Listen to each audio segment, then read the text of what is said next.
Ako si Kuya Kim, free to play ako na may pangarap. Pangarap kong magka-soul ring nang hindi gumagastos. Kung paano ko gagawin yun, hindi ko pa rin alam.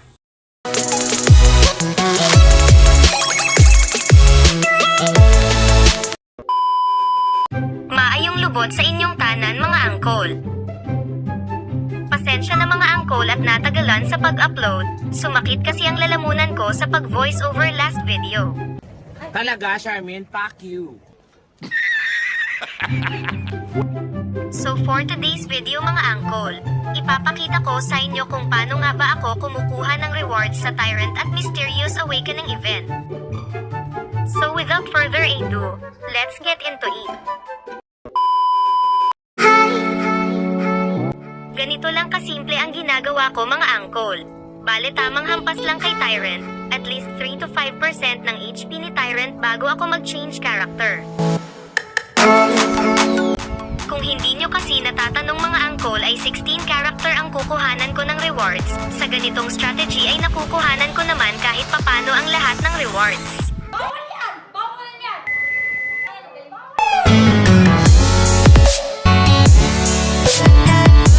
16 dummy character kasi ang pwede kong ipasok sa mga faction event mga angkol, kaya naman hindi ako nahihirapan mag-ipon ng dayas. Sana all. Sa 16 na yun mga angkol ay mga RB3 above lang ang kinukuhanan ko ng daily objectives. May 8 kasi akong RB2 na pina-level ko lang during Demon Lord event.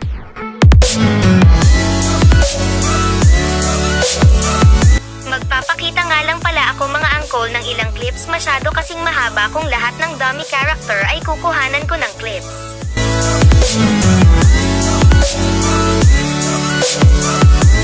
Pwede nyong gayahin ang ganitong strategy sa Tyrant event mga angkol kung madami din kayong dummy gaya ko. Kung onti lang naman ay gawin nyo ng at least 5 to 10% ng Tyrant HP. At eto ang patunay na ang ganitong strategy sa Tyrant ay nakakakuha ng rewards mga angkol. Sa mga susunod na upload ko mga angkol, ay gagawan ko din pala ng video kung paano ko nga ba napapaakyat sa higher level ang mga dayas ng mga low level dummy ko.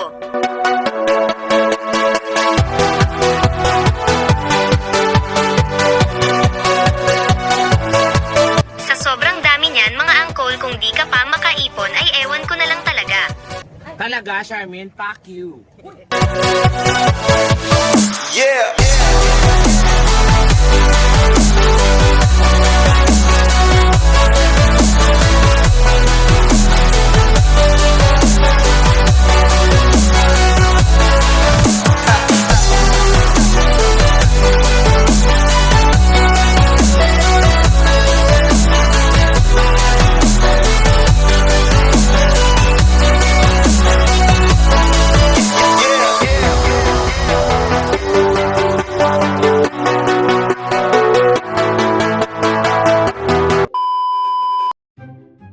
At eto naman mga angkol ang ginagawa ko sa Mysterious Awakening event.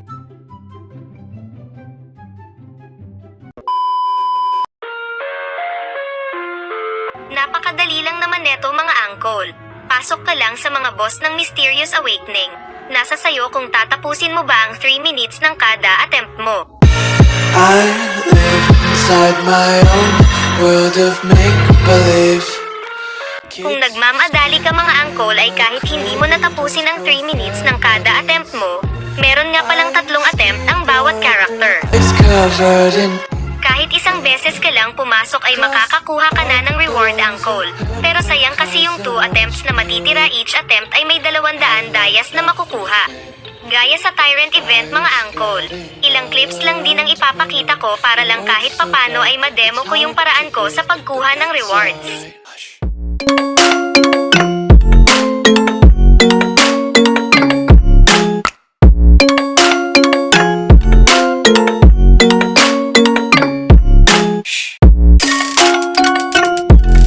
Ilalagay ko sa last part yung mga dummies na nakuhanan ko ng rewards. Kung di ako nagkakamali, nasa 200,000 dayas din ang nakuha ko sa mga dummy ko mga angkol. Nice. Keep my eyes open. Kung umabot ka na sa part na ito, ay paki-comment naman kung ilan at magkano nga ba ang nakukuha mo sa event na ito. Paki-comment na rin kung anong server ka, Angkol.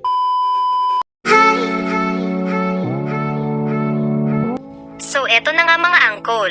Eto ang clips ng lahat ng dummy character ko na nakakuha ng rewards. Sana all.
Hanggang dito na lang mga Angkol. Salamat sa panonood. Gagawan ko din muna ang COG event bago ko i-compile ang mga iba pang Dayas farming tips.